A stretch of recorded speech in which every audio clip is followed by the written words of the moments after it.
Ora então, muito boa noite então a todos, sejam muito bem-vindos. No dia em que se comemoram os 41 anos do Serviço Nacional de Saúde, as conversas fora da caixa voltam a estar consigo, através de diferentes plataformas da FDC Consulting, Facebook, LinkedIn e canal YouTube. Sejam bem-vindos e fiquem connosco, pois temos muitas novidades que não vão querer perder. Para já, deixe-me dizer-lhe que vai estar aqui connosco neste live, na nossa primeira entrevista da segunda série das Conversas Fora da Caixa, o Secretário de Estado da Saúde, Dr. António Salles. E esse é já um bom motivo para ficar ligado. Já sabe que se tiver perguntas pode enviar-nas através do nosso chat, que elas serão colocadas durante a emissão. Mas antes da entrevista, vamos saber como esteve a saúde na semana.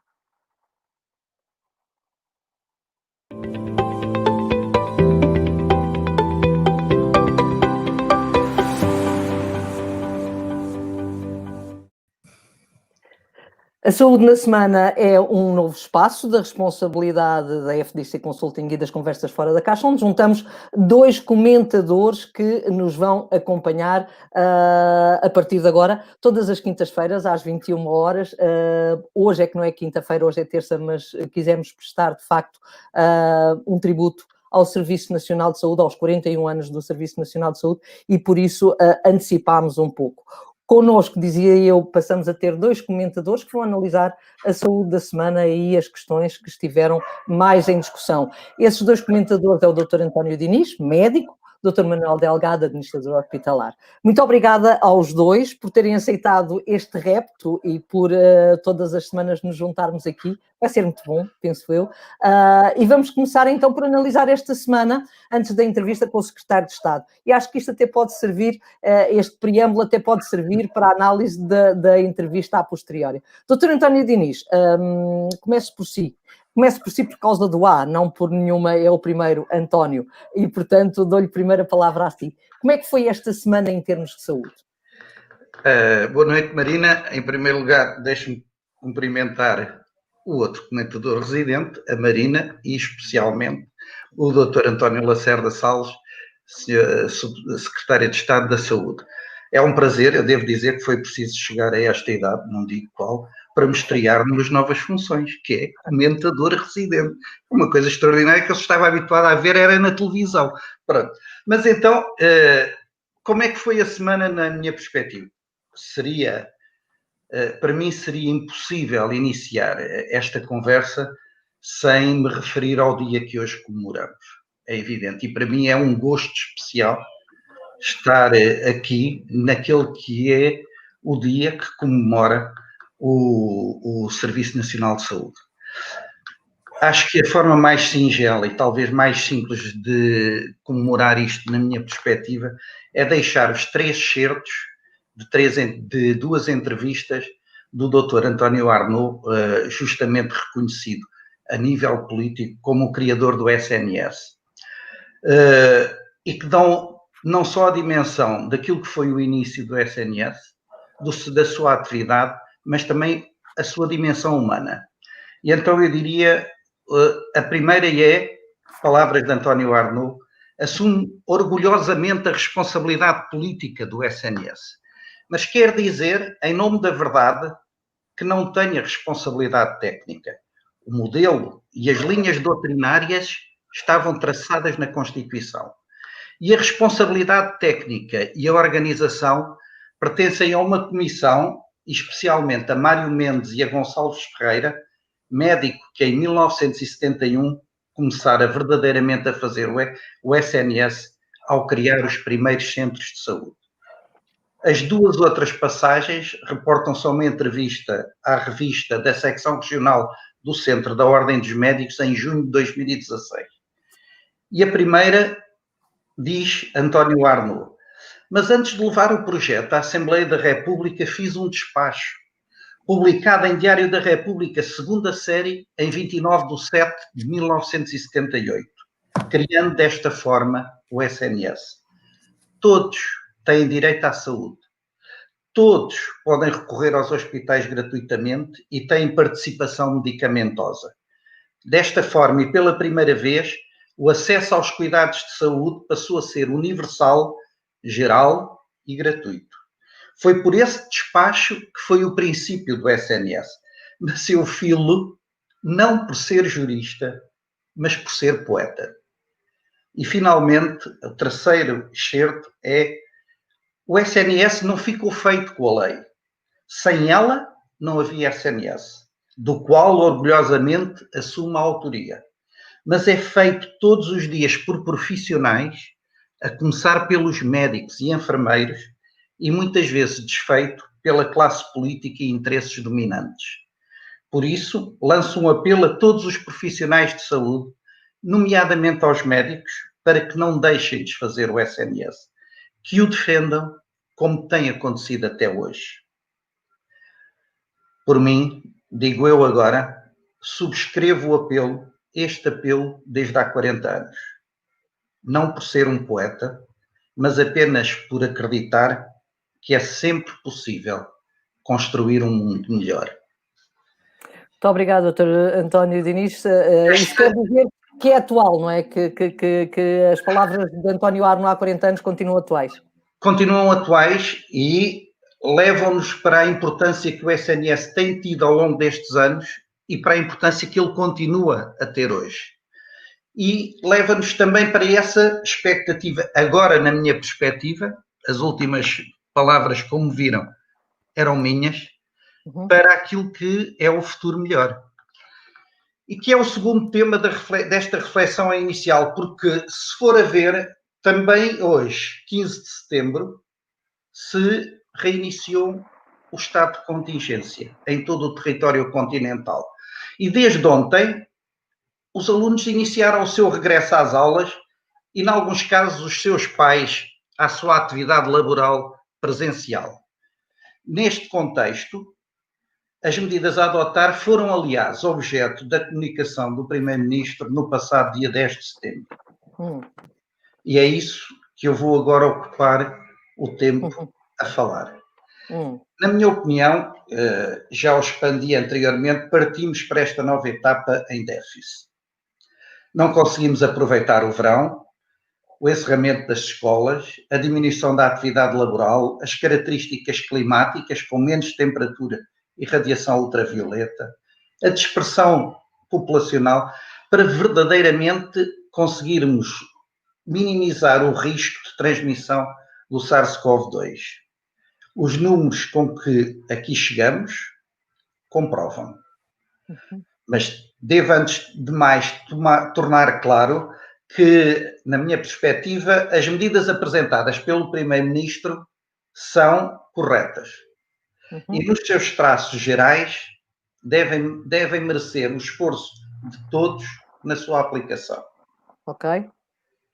O meu problema não está aqui. O meu problema está, sobretudo, naquilo que não foi dito, ou que ainda não foi dito, e que me deixou alguma sensação de frustração.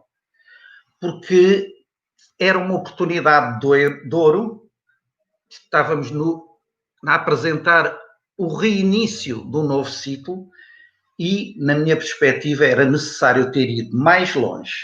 E, para isso, deixo aqui alguns comentários para a apreciação de todos aqueles que estão a ouvir-nos, que estão a ver-nos, e aos quais eu há pouco não me dirigi, mas dirijo agora, dizendo que são muito bem-vindos, como é evidente.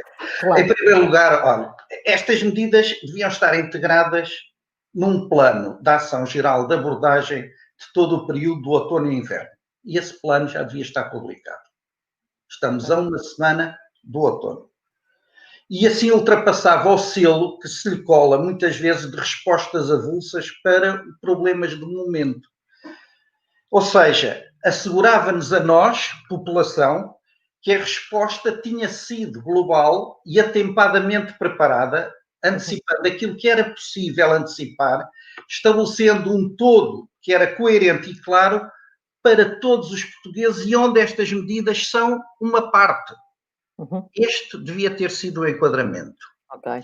Por outro lado, era importante que o Primeiro-Ministro tivesse avançado que este período de maiores restrições que agora se inicia é acompanhado de um conjunto adicional de medidas destinadas a minimizar a progressão da pandemia em Portugal, agora escolas e atividade laboral se aproximam da normalidade. Ok. Olha, doutor, 1 minuto, não tem mais. 1 minuto? Sim. 1 minuto é muito pouco. Eu tiro 1 minuto ao doutor Manuel Delgado.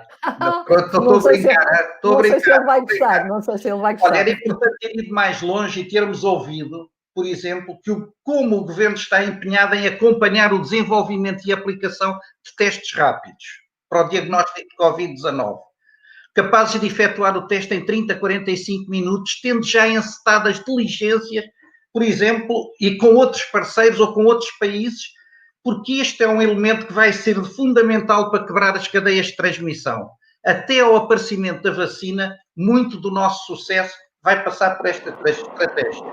Era importante ter ido mais longe e afirmar que, tão ou mais importante que o número de testes efetuados, é saber que os testes foram efetuados às pessoas certas, com todos os contactos de alto risco, por exemplo, no tempo certo, que temos de conseguir, em média, resposta entre início de sintomas e diagnóstico de 24 horas ou menos, e não os 4 dias que agora se dizem. E era importante, e isto para mim é decisivo, ter ido mais longe e afirmar que nesta fase a utilização das máscaras em espaços abertos passava a ser fortemente recomendada, pelo menos sempre que se admita que a distância mínima de 2 metros não é possível de ser mantido, porque isto é um fator adicional de controle da transmissão. E dou exemplos: o centro das cidades, os locais de convergência. Doutor, não tenho mais tempo.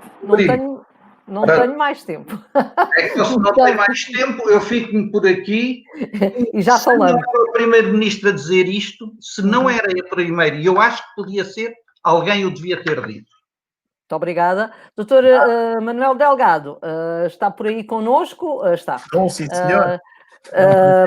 Temos aqui pano para manga, já tínhamos aqui conversa para 1 hora, não temos. Portanto, qual é a sua análise que o senhor faz sobre esta semana que passou? Está de acordo com o Dr. António Diniz ou nem por isso? Muito boa noite a todos. Eu vou ser mais breve na introdução, até porque o Dr. António Diniz falou muito bem sobre alguns aspectos que eu queria também referir. Desde logo comemorarmos o Dia do Serviço Nacional de Saúde. Eu acho que é uma data importante e importa refletir sobre o que é que ele tem sido entre nós, não é? Tem tido altos e baixos, tem virtudes inegáveis, designadamente no acesso geral, universal e tendencialmente gratuito dos portugueses, mas depois tem problemas que estão longe de estar solucionados e tem alguns deles que se anquilosaram no tempo. Por exemplo, a dificuldade de acesso, por exemplo, a questão que hoje muito se debate sobre a prestação de cuidados no domicílio, a proximidade de cuidados à casa das pessoas, tudo isso são questões que merecem uma reflexão mais profunda e que até agora não foi feita. Queria saudar também o Sr. Secretário de Estado e permita que diga que tenho visto nele a pessoa equilibrada, sensata, competente, trabalhadora, estudiosa, que eu esperava, não só porque tenho particular estima pelo Sr. Secretário de Estado, mas também pelo que ele desempenhou enquanto deputado e que eu acompanhei em alguns pontos do seu trabalho. Bom, os temas que eu hoje queria abordar nesta análise da semana têm a ver, por um lado, com a segunda vaga da Covid. Eu reconheço que hoje, à medida que as semanas foram andando, o princípio de setembro consolidou a ideia clara de que estamos perante uma segunda vaga. E eu gostava só, muito rapidamente, de dizer o que é uma segunda vaga. Uma segunda vaga não é meramente crescer o número de casos. Uma segunda vaga significa que houve uma primeira, essa primeira diminuiu em termos de intensidade de número de casos, chegou a uma espécie de baseline e depois recrudesceu e voltou a subir para níveis semelhantes, idênticos, um pouco abaixo, um pouco acima do que tínhamos visto antes. Isto é que é uma segunda vaga. Há, por exemplo, países que não fizeram segunda vaga, mas tiveram uma explosão quase desde o início na subida, não é? Por exemplo, os Estados Unidos foi assim, não estão numa segunda vaga, estão numa primeira. O Brasil também numa situação muito idêntica. E mesmo na Europa há alguns países que tiveram um comportamento muito similar, por exemplo, a Suécia. Bom, mas vamos ao que interessa em relação a esta segunda vaga.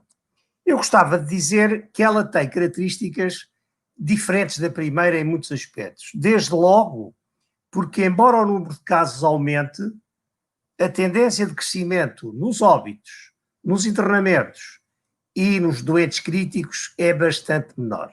No caso português, por exemplo, eu gostava de dizer que, embora não estejamos ainda numa segunda vaga, eu penso que é inexorável.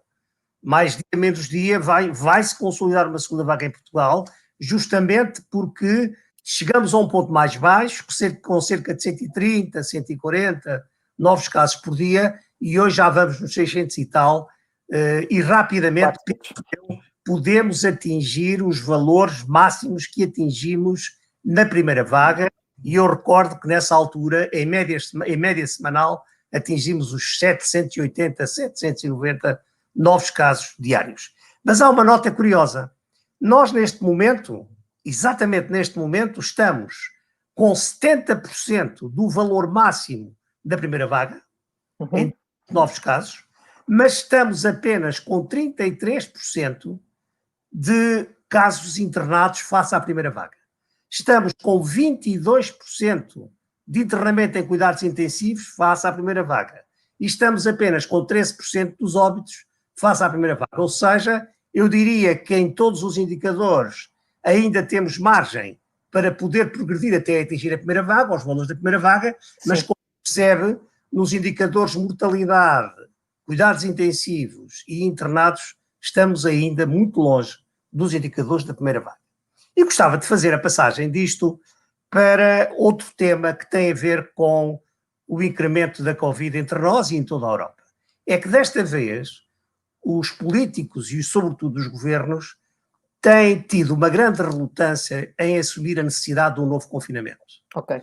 Eu percebo, e todos nós percebemos, porque o primeiro confinamento, generalizado a toda a Europa, provocou uma quebra brutal no produto interno bruto e criou dificuldades, eu diria, inultrapassáveis no curto prazo a muitas empresas, a muitas famílias, com desemprego, falta de rendimentos em casa, aumento da pobreza, etc.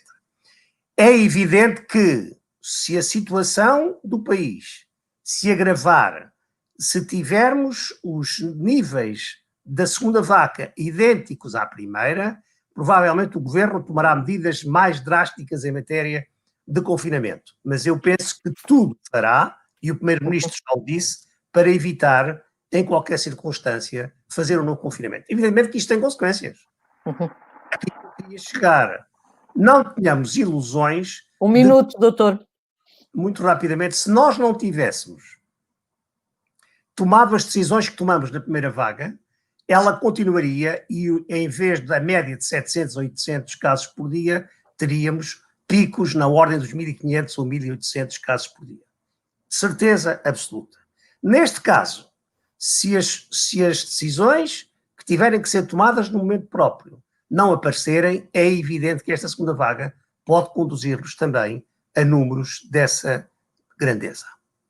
Muito obrigada, Dr. Manuel Delgado. Eu vou convidar tanto o Dr. Manuel Delgado como o Dr. António Diniz para ficarem agora comigo e recebermos os três o Sr. Secretário de Estado da Saúde, Dr. António Salles, que tem estado a ouvir aquilo que vocês disseram.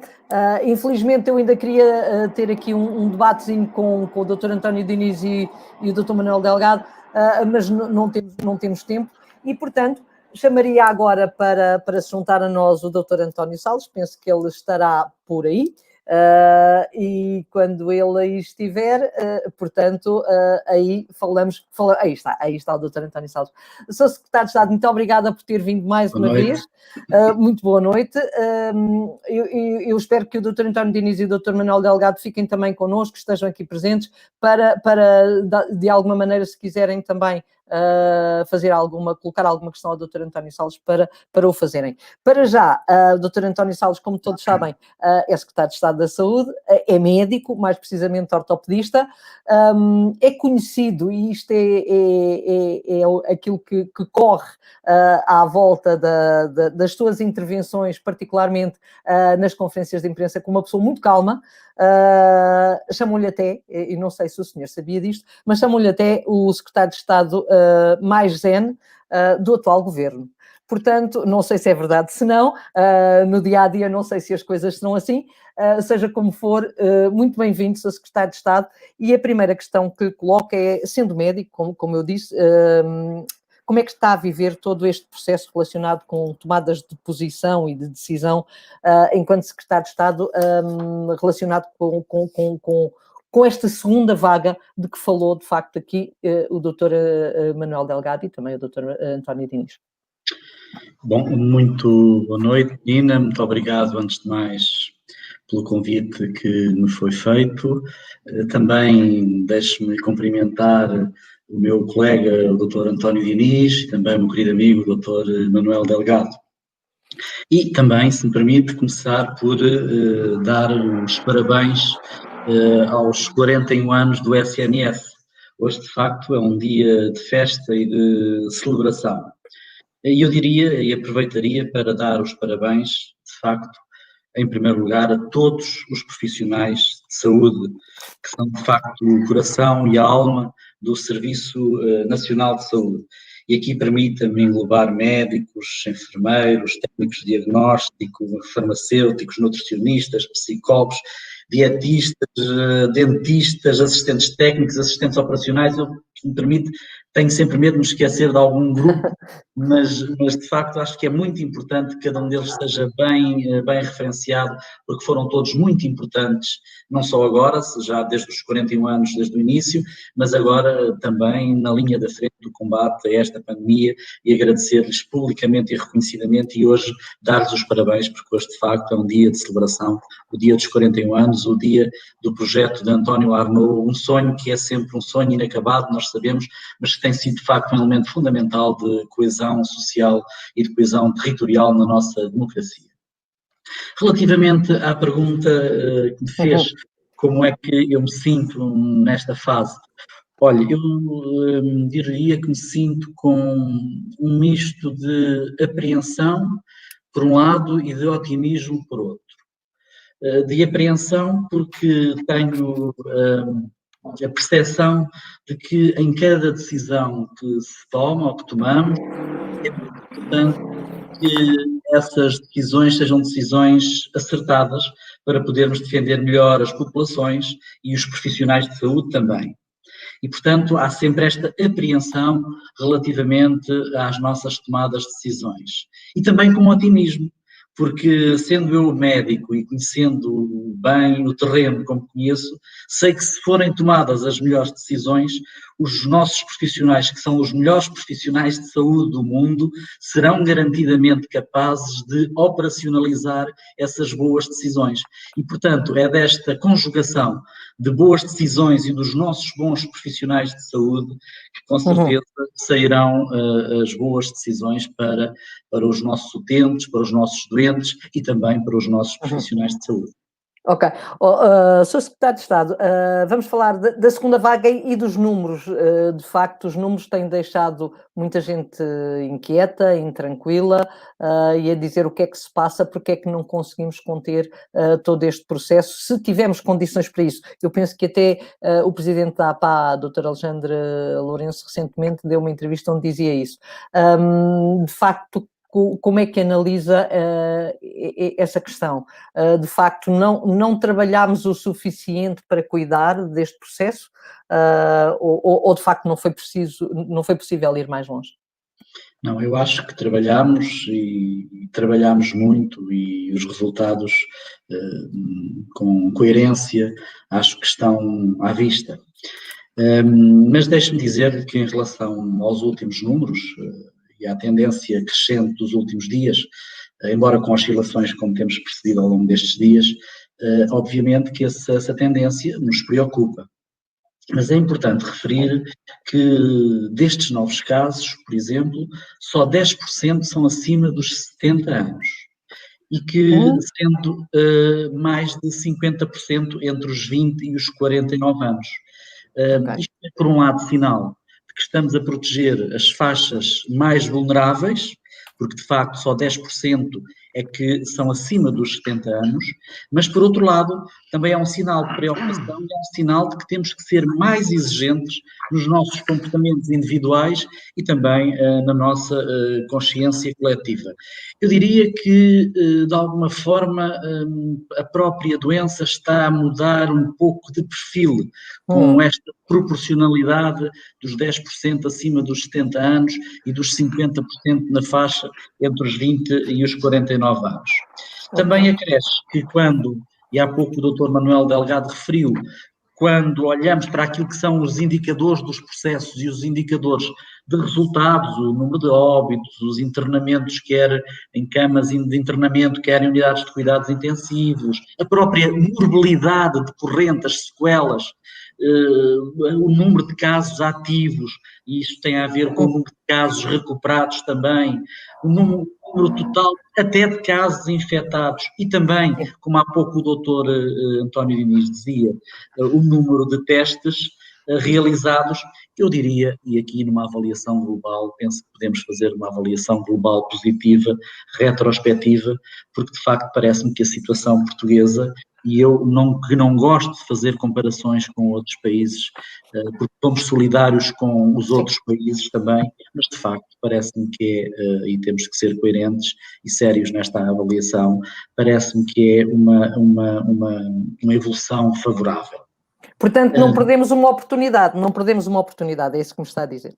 Não, isso referiu-me há pouco que o doutor Alexandre Lourenço e há pouco também o doutor António Diniz referiu essa questão da oportunidade. Olha, eu sinceramente não tenho muito por hábito, como sabe, já tenho dito isto, não tenho muito por hábito comentar intervenções, porque entendo que a liberdade de expressão e de opinião é muito importante. Mas também não tenho por hábito, se quer que lhe diga, comentar um pouco os jogos depois do apito final, porque entendo que esse é de facto um exercício de algum facilitismo interpretativo. E por isso, numa altura em que, por exemplo, como se lembra, a pandemia estava no seu ápice, o que era importante era para todos nós, e aí garantidamente todos nós estamos de acordo, o que era importante era evitar o colapso do Serviço Nacional de Saúde. E nessa altura estávamos todos de acordo. É evidente que durante o período de acalmia, que para nós não foi um período de acalmia, porque estivemos a reforçar o Serviço Nacional de Saúde em recursos humanos. Eu relembro-lhe que só no âmbito Covid já contratámos mais de 4.700 médicos. Quando estivemos a recuperar a atividade assistencial, e ela de facto tem-se manifestado de uma forma evidente nestes últimos 2, 3 meses. Quando estivemos de facto a preparar os nossos serviços com o objetivo de podermos preservar vidas humanas, de protegermos aquelas faixas mais vulneráveis que há pouco lhe falei, de programarmos atividade Covid e não Covid, como também já foi falado. Portanto, durante este período que estivemos a fazer, foi de facto a fazer essa preparação. E já agora, se me permite, porque o Dr. António Diniz também falou nisso, e o Dr. António Diniz, que foi uma das pessoas que também ajudou e colaborou num plano estratégico integrado de preparação outono e inverno, aliás, até esteve a coordenar um dos grupos que tivemos quando estivemos a ouvir no Infarmed um conjunto de peritos, e por isso também lhe agradeço pela colaboração que ele deu. Como ele sabe, estamos a preparar para um documento e a operacionalizar um documento que sairá muito em breve e que fará essa preparação e que dará uma estratégia integrada para o outono e inverno, para que de facto... Como é que o Sr. Secretário explica então este aumento destes números que toda a gente questiona tanto? É uma inevitabilidade, digamos assim? É de facto, deve-se às pessoas que de facto conviveram mais durante as férias e portanto isso teve aqui um peso grande? Tem a ver com a imigração? Tem a ver com a mobilidade?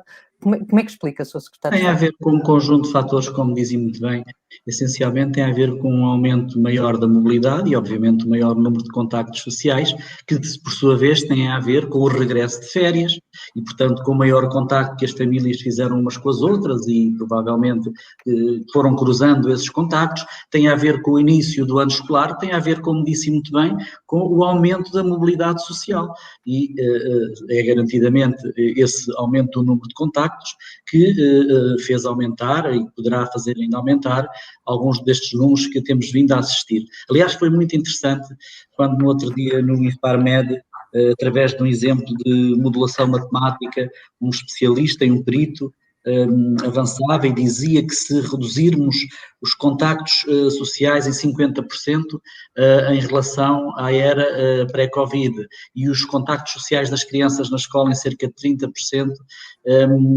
teremos uma grande probabilidade de não termos segunda vaga. Ou seja, isto evidencia de facto a importância que tem a mobilidade e o número de contactos sociais naquilo que é a possibilidade de termos ou de não termos segunda vaga. Ok.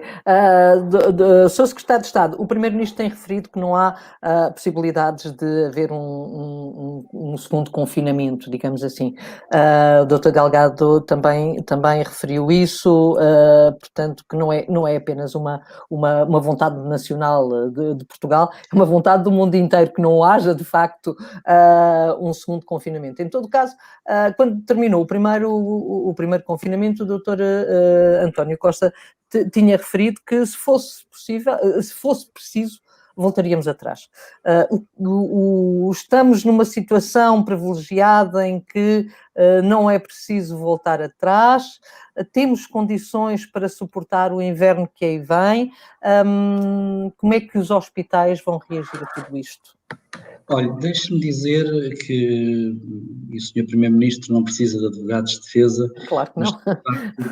Mas tem sido essencial o bom senso do Sr. Primeiro-Ministro em todas as decisões políticas que têm sido tomadas, a maioria delas, obviamente, com suporte técnico, mas com uma grande determinação do ponto de vista político. E eu relembro-lhe uma medida que foi essencial naquilo que foi a evolução da pandemia em Portugal, foi o fecho precoce das escolas no dia 13 de março, com a produção de efeitos no dia 16 de março.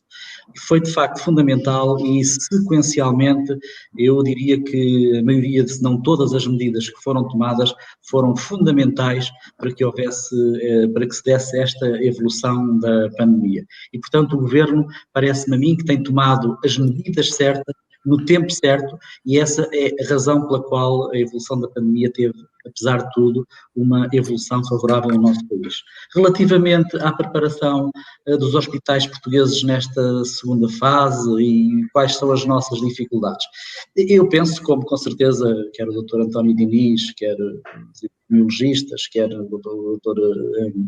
Manuel Delgado concordarão comigo que os dois exercícios mais difíceis de fazer nesta segunda fase será garantidamente, primeiro, o diagnóstico diferencial que vamos ter de fazer entre sintomas que são semelhantes e, portanto, vamos, como o Dr. António Diniz disse muito bem, ter que aumentar o número de testagem, porque a nossa capacidade de testagem, e por isso já estamos a estender a nossa rede de capacidade laboratorial, porque, de facto, clinicamente será difícil fazer diagnóstico e, portanto, precisamos de testes para fazer o diagnóstico diferencial.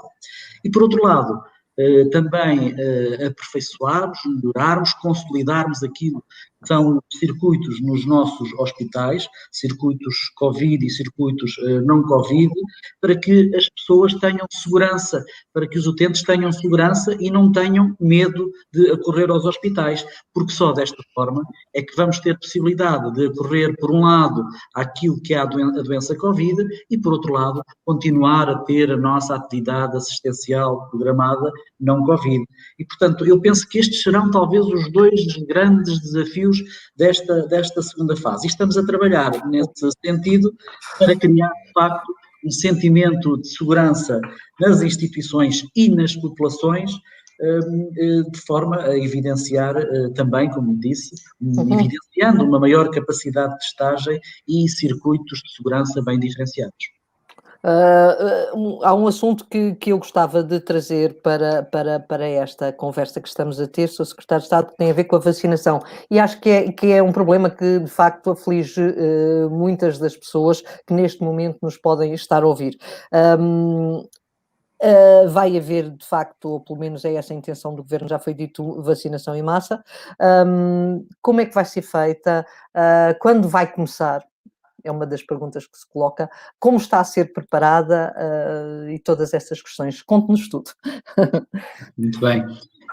Como sabe, aumentámos substancialmente e significativamente a aquisição das doses de vacinas, de cerca de 1,4 para 2 milhões de doses, portanto mais 600 mil doses, porque sabemos que é fundamental nesta altura em que se podem cruzar quer o coronavírus com outros vírus essencial respiratório, vírus influenza, e portanto este cruzamento de vírus pode resultar ou pode levar a infecções, até a infecções que pessoas que estejam infectadas com vários vírus. E portanto será fundamental vacinar e por isso fizemos uma aquisição reforçada de doses. Vamos vacinar muito provavelmente entre a primeira e a segunda semana de outubro e vamos começar, como temos começado, por grupos de risco, por lares, por idosos com mais de 65 anos, por profissionais de saúde e agora vamos englobar também nestes grupos de risco grávidas e profissionais do setor social. Portanto, é uma vacina que, como sabemos, é gratuita e vamos utilizar uma rede de vacinação, que será a rede de vacinação dos centros de saúde, será a rede de vacinação das farmácias, nomeadamente das farmácias comunitárias, que têm sido também um parceiro muito importante e se necessitarmos de facto de vacinar em massa, como aliás foi dito pelos peritos na altura em que estivemos reunidos com eles, uma vacinação tipo drive-thru permita de facto vacinar em massa a nossa população e defender de facto as franjas mais vulneráveis. Quando é que vai começar? Há alguma data, alguma previsão do começo? Não? Como lhe disse, na primeira ou na segunda semana de outubro, portanto um pouco mais precocemente para podermos atender de facto a esta situação. O Sr. Secretário de Estado falou aí no problema dos lares e de facto durante este verão tivemos vários surtos por Covid-19 nos lares do país. Alguns que não eram previsíveis, outros que eram e que fizeram de facto correr muita tinta. Como é que pensa o que é que pensa que aconteceu de facto neste processo e o que é que estamos a fazer para que no inverno, em que a situação se calhar é mais complicada ainda, isto não aconteça? Olha, Marina, os lares são uma parte integrante da sociedade e das comunidades e, portanto, inserem-se, obviamente, nessas comunidades. E os utentes do lar, obviamente, são também parte integrante dessas comunidades e, apesar de viverem numa bolha comunitária, é óbvio que não vivem em ilhas isoladas e muitas vezes refletem aquilo que são as situações epidemiológicas dos diferentes locais onde os próprios lares se localizam. E que variam, obviamente, claro.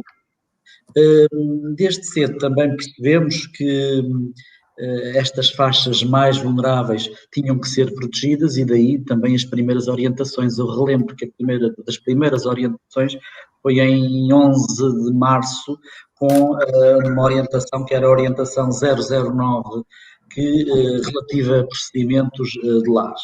E também digo que foram rapidamente reconhecidos os principais problemas dos lares, nomeadamente a questão dos idosos com muitas comorbilidades, com muita dependência, as dificuldades de pôr às vezes em ação os planos de contingência e de uniformizar procedimentos, até as próprias limitações infraestruturais de muitos lares e até a própria estrutura organizacional desses lares E isso são situações, como todos nós sabemos e com honestidade intelectual temos que reconhecer, que são situações estruturais de há décadas, não são situações de agora, que tentamos, obviamente, atenuar, mas que temos a percepção e a consciência que não é possível resolver um problema de décadas em poucos meses.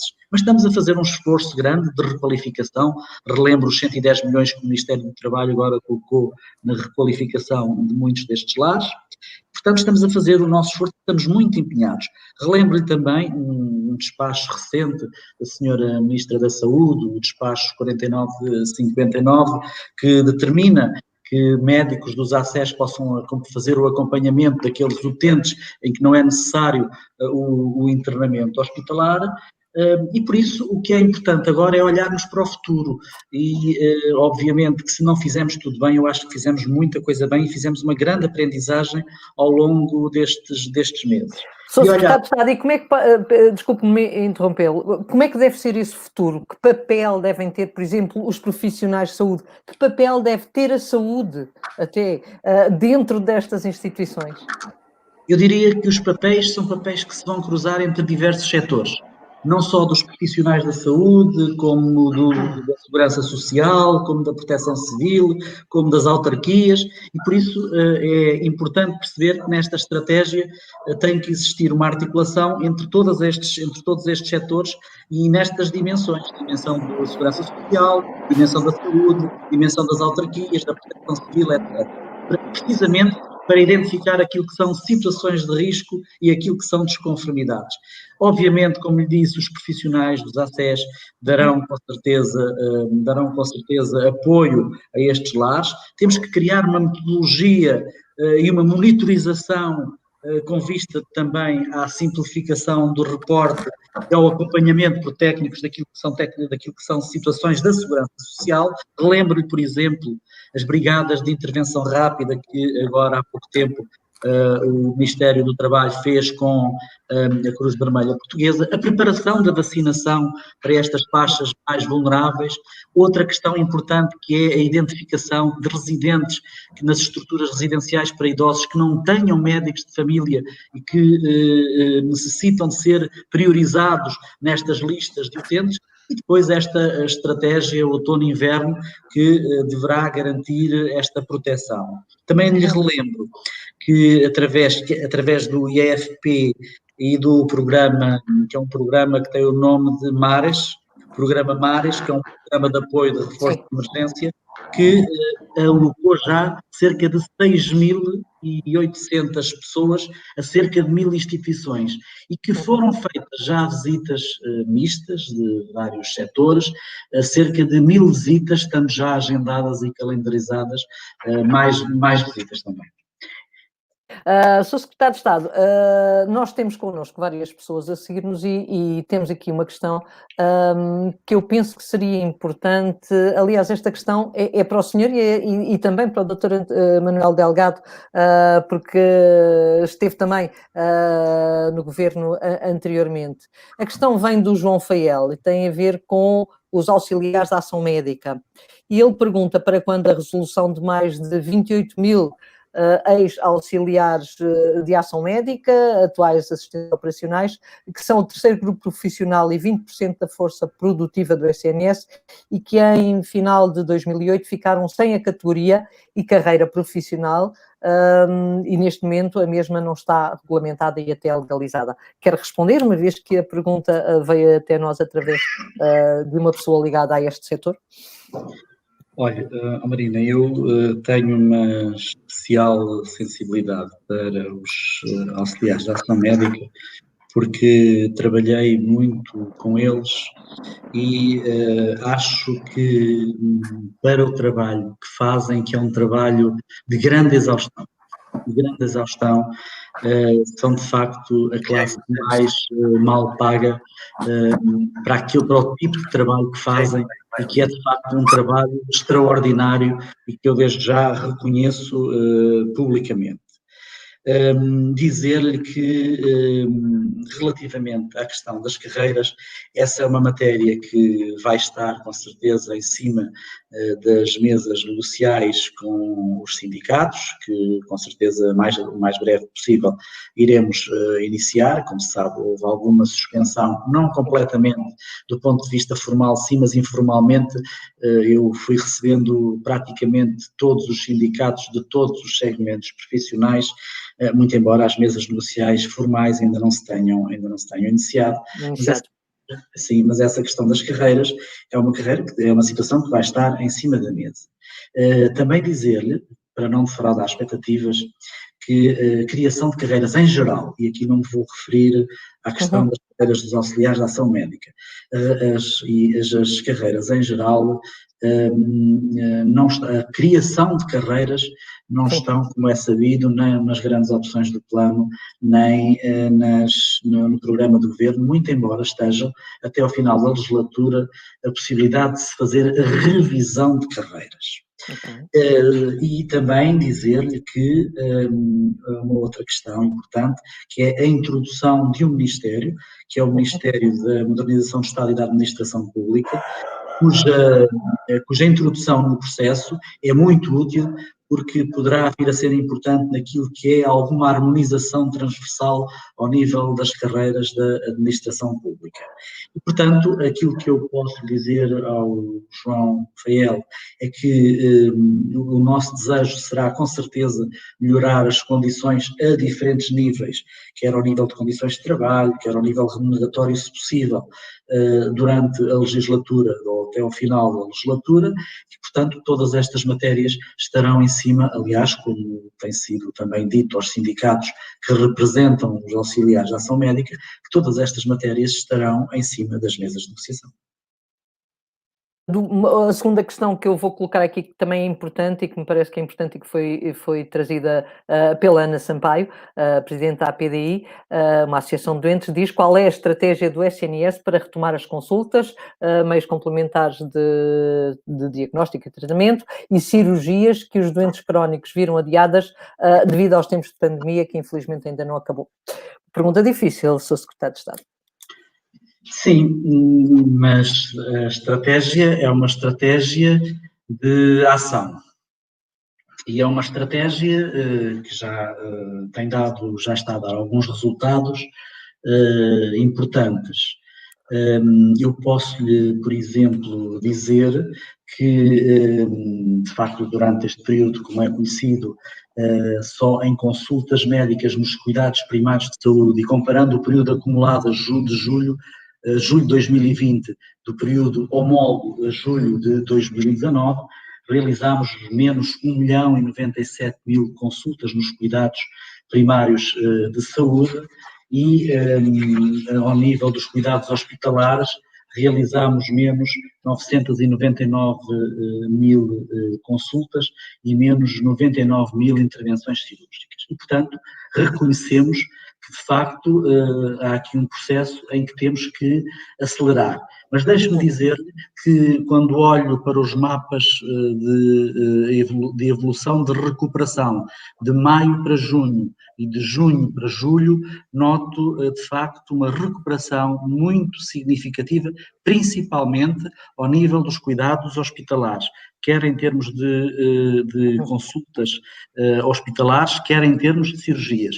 Estamos a ter alguma dificuldade, é certo, nas consultas a tempo e horas, que são primeiras consultas de referenciação dos centros de saúde para os hospitais, mas estamos junto das administrações regionais de saúde, junto dos diretores executivos dos ACES, a fazer um esforço para que, de facto, haja uma aceleração, tal e qual como está a haver essa aceleração ao nível dos cuidados hospitalares. Muito obrigada. Sr. Secretário de Estado, vou agora dar a palavra aos nossos comentadores, porque eles tinham também umas questões, penso eu, para colocar. O Dr. António Diniz foi o primeiro que pediu a palavra. Dr. António Diniz, poder de síntese, se não se importa, para dar a palavra também ao Dr. Manuel Delgado. Tudo bem. Boa noite, Dr. Salles. Devo dizer-lhe que nós concordamos em 80% das coisas. A mim o que me faz, eu vou-lhe dizer qual é que é a minha preocupação genuína, e é por essa preocupação que eu tenho dado sempre, que me tem sido pedido por parte do Ministério da Saúde, o meu melhor contributo e continuarei a dar sempre que quiserem. A minha preocupação prende-se com o seguinte: eu desde o princípio que tenho a noção que muito daquilo que se vai passar depende da nossa capacidade de 3 coisas: antecipar, ser coerentes e ser claros para as pessoas. E é sobretudo neste aspecto que me faz confusão, porque há coisas que já deviam estar feitas. Há coisas que deviam estar cá fora, é o timing em que elas aparecem. Eu vou-lhe dizer porque é que eu acho que nós perdemos em parte do verão. E digo isto no fim do verão, mas antes apresentei, não só eu, mas mais colegas, apresentámos elementos para se não perder o verão. Vou-lhe dar 2 exemplos ou 3. E rápido, um deles é, por exemplo, a obrigatoriedade de testar todos os contactos de alto risco. E isto de uma forma clara. E andamos e ainda hoje andamos, portanto, com hesitações em relação a este tema. Portanto, é nesse aspecto que eu acho que nós perdemos tempo e o timing que temos, portanto, não é o melhor timing para uma pandemia. O mesmo se aplica e, como o Sr. disse, com razão, eu colaborei também nisso, portanto, mas foi, quer dizer, já há um mês. Portanto, o mesmo se aplica à estratégia integrada, que eu acho que nem devia ser uma estratégia. Nesta altura tem que ser um plano de ação.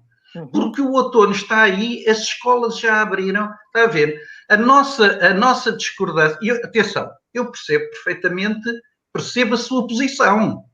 Eu percebo o que é que tem que dizer, eu percebo o que é que pretende transmitir, mas perceba também a minha posição, que a minha posição é de pressionar para que as coisas sejam feitas corretamente o mais rápido possível para podermos utilizar essa arma que é a antecipação. Era a única questão que eu queria colocar-lhe agora, agradecendo obviamente depois o seu comentário, se sei entender, que merece comentário. Vem já a seguir o comentário, vem já a seguir, nem é o comentário, é quase uma resposta. Sr. Secretário de Estado, muito obrigado. Como é que analisa? Muito obrigado, Dr. António Diniz. Olha, é muito bom concordarmos em 80%. É verdade. Ficam só os 20%, já viu? Muito bom e fabuloso, de facto, termos conseguido concordar em 80%. Nós sabe que a evolução desta pandemia é uma evolução dinâmica e nós antecipamos naquilo que é a medida do possível também de uma forma dinâmica e também de uma forma proporcional. E temos que fazê-lo, como disse muito bem, com coerência. E como sabe, a coerência muitas vezes tem a ver com aquilo que é a evidência científica disponível. E como o Dr. sabe também muito bem, a evidência científica disponível de hoje é muitas vezes o erro retificado de amanhã. E muitas vezes essa antecipação de soluções acaba por ser variável em função daquilo que é hoje a evidência científica e aquilo que é uma evidência diferente no dia de amanhã. E, portanto, temos que ter o bom senso e a coerência, como disse muito bem, de fazer uma adaptação dinâmica, flexível e proporcional àquilo que é a própria evolução da pandemia. E temos que ser, do ponto de vista da comunicação, muito claros para as pessoas, isso penso que sim, e do ponto de vista da literacia, da informação, ser muito claros para as pessoas. E ser, acima de tudo, o esforço que nós temos feito, que é o de sermos transparentes e o de sermos claros. Sr. Secretário de Estado, acha que tem conseguido a parte da comunicação e da transparência?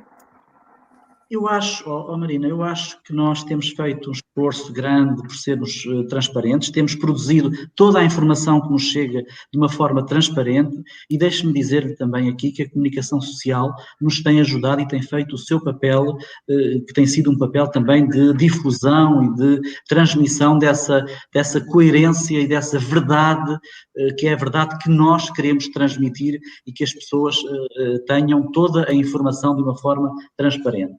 Também deixe-me dizer, relativamente ao comentário do Dr. António Diniz, que relativamente à testagem dos contactos de alto risco, para além de existirem daquilo que é a normatização Eu penso que mais importante do que a normatização, e o Dr. António Diniz sabe isso também, ou melhor do que eu, garantidamente, que a vigilância do risco e a gestão do risco deve ser feita pelas autoridades de saúde, autoridades locais de saúde, e, portanto, em função daquilo que é cada local. E isso permite que a autoridade de saúde, de acordo com aquilo que é a normatização, possa, de facto, testar, em função da sua vigilância epidemiológica, em função da sua avaliação do risco, e depois, gerindo esse risco, possa testar os contactos de alto risco que muito bem entende. Muito obrigada. Dr. Manuel Delgado, alguma questão a colocar, algum comentário a fazer, porque já temos pouco tempo, de facto. Não, eu faria... E, de facto, eu ia, englobava, eram 2 em 1, era a pergunta e o comentário, se tivesse, à entrevista do Sr. Secretário de Estado. Eu faria um comentário e 2 perguntas. O comentário tem a ver com o que o Sr. Secretário de Estado acabou de dizer em relação ao planeamento em situações pandémicas como esta, em que a informação e o conhecimento e aquilo que era verdade hoje, amanhã já é mentira, e portanto eu reconheço que há uma grande dificuldade em planearmos corretamente aquilo que se precisa de fazer. Portanto, não é fácil, eu diria que até é muito contingente fazer planeamento nestas circunstâncias. Aliás, isto vem a propósito de uma das situações que ocorreu em Portugal, que é, eu chamei-lhe no artigo que escrevi, o eclipse do serviço. O eclipse no sentido de termos parado substantivamente a produção hospitalar, por exemplo, e até nos cuidados de saúde primários, as consultas e o atendimento aos utentes. É evidente que a situação inicial nos recomendava o máximo cuidado e o máximo de conservadorismo nesta atitude de prevenir a avalanche de pessoas aos hospitais, às urgências, aos serviços, etc.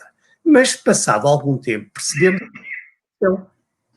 E quando percebemos que isso não aconteceu, era possível, era desejável que os hospitais, sobretudo, e os centros de saúde conseguissem mudar a agulha e rapidamente começar a tratar dos doentes não Covid. Isso não aconteceu. E eu, enfim, não é com certeza a responsabilidade do Sr. Secretário de Estado, nem do Governo, propriamente, mas este receio excessivo conduziu a um tempo longo de espera e os doentes acumularam-se. Eu acho que é evitável. Segundo ponto, tem a ver com os lares. Eu também já refleti muito sobre os lares e há aqui 2 ou 3 questões que são muito difíceis de ultrapassar. Primeiro, os lares não são estruturas de saúde, são de natureza social, mas têm doentes. Este é o primeiro problema. Segunda questão, quem é que deve fazer a supervisão e o acompanhamento das pessoas em termos de saúde que vivem nos lares? É evidente que alguém dizia, e bem, que estes utentes continuam a ter direito a médico de família. Os lares devem e podem encaminhar doentes para estruturas privadas ou médicos privados que vão ver lá os doentes, etc. Podem fazer isso, acho muito bem, mas em primeiro lugar o próprio Serviço Nacional de Saúde tem responsabilidades. Eu já visitei lares de outros países em que os médicos vão aos lares, por exemplo, o oftalmologista vai ao lar, faz a revisão oftalmológica, eu diria mensal ou bimensal, das situações oftalmológicas que existem nos lares, e isto tem uma consequência muito importante, é que evita que pessoas com 80 anos, com dificuldades de locomoção, com a necessidade de transportes especiais, etc., tenham que andar a sair dos lares numa situação até humilhante para elas e ter que se deslocar a hospitais e tal. Eu acho que chegou à altura, e o Ministério da Saúde tem aqui uma grande responsabilidade de virar isto, de passar a encarar estas estruturas como estruturas em que as pessoas que lá estão têm um direitinho maior que os outros, ou um bocadinho mais de direitos, que é o de ter a medicina e a enfermagem pública dentro das suas portas. E chama a atenção para um pormenor muito rápido, Dr. Delgado, que me chocou particularmente e chocou os portugueses. Casos de lares que apelam à presença dos ACEs e os ACEs ou os seus médicos rejeitam lá ir.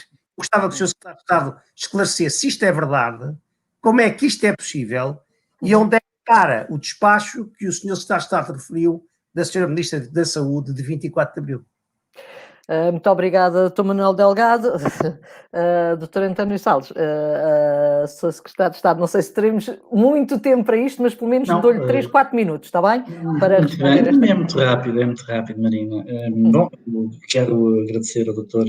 Manuel Delgado e, de facto, ele ter relembrado a altura em que todos nós, de facto, estávamos preocupados com o colapso do Serviço Nacional de Saúde. Isso é que nunca poderia acontecer e, portanto, a nossa preocupação estava focalizada nesse tempo e, felizmente, para todos nós, preparámos o Serviço Nacional de Saúde, quer ao nível de cuidados intensivos, quer ao nível de internamento, preparámos para que isso não viesse a acontecer, como, de facto, não aconteceu. E relembro o despacho de maio da senhora Ministra, que depois determinava também a rápida reativação, por assim dizer, da atividade assistencial programada. Portanto, estamos-nos a referir ao início de maio e ao despacho da senhora Ministra nesse sentido. Agradecer-lhe por ter relembrado esse aspecto. Relativamente aos lares, Soutor, é uma preocupação que eu tenho, tal como o Soutor, porque estamos a caminhar também para a fase em que garantidamente vamos também necessitar desse carinho e desse conforto. Portanto, ninguém melhor do que nós para perceber esse problema e ter esta consciência que é não só cívica como também pessoal, de que seremos os futuros residentes dessas estruturas residenciais. E, portanto, eu entendo que sim, entendo que a saúde e os médicos devem fazer. Como sabe, já há a legislação que é pública que obriga que um lar tenha um enfermeiro para 40 utentes não dependentes ou para 20 e um para 20 utentes dependentes.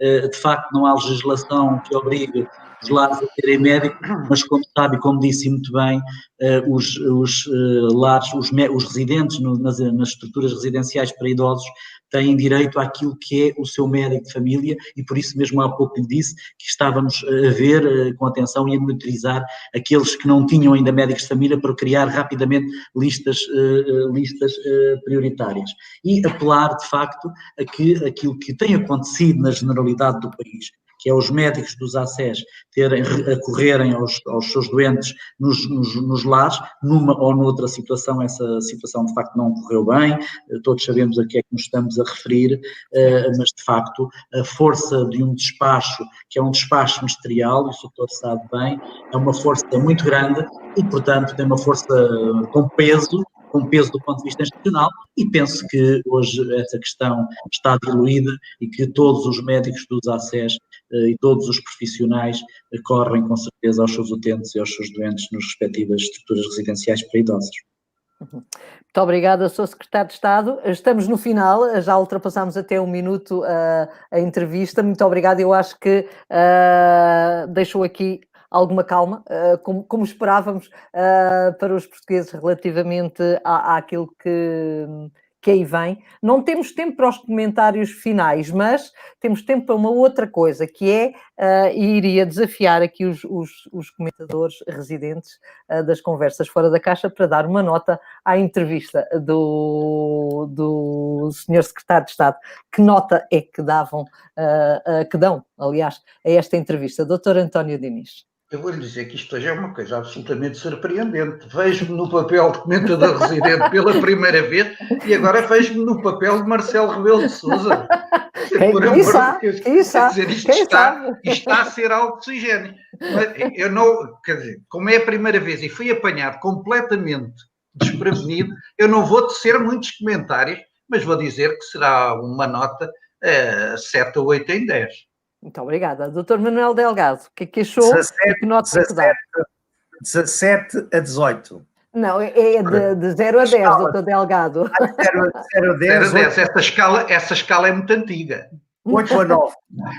9, pronto. Então, fica aqui. Parece que passou no teste, Sr. Secretário de Estado. Muito obrigada. É positivo, obrigado. Muito obrigada pela sua presença. Felicidades para o que aí vem. Muito obrigada. Muito obrigado. Obrigado.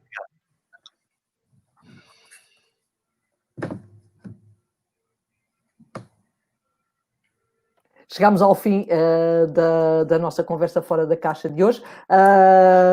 Voltamos não nesta quinta-feira que vem, mas desta quinta-feira a 8 dias, e podemos já anunciar que a nossa próxima convidada é conhecida de todos vocês, porque quem vai estar connosco nesta conversa muito fora da caixa é a bastonária da Ordem dos Enfermeiros, a professora Ana Rita Cavaco. Então, até lá.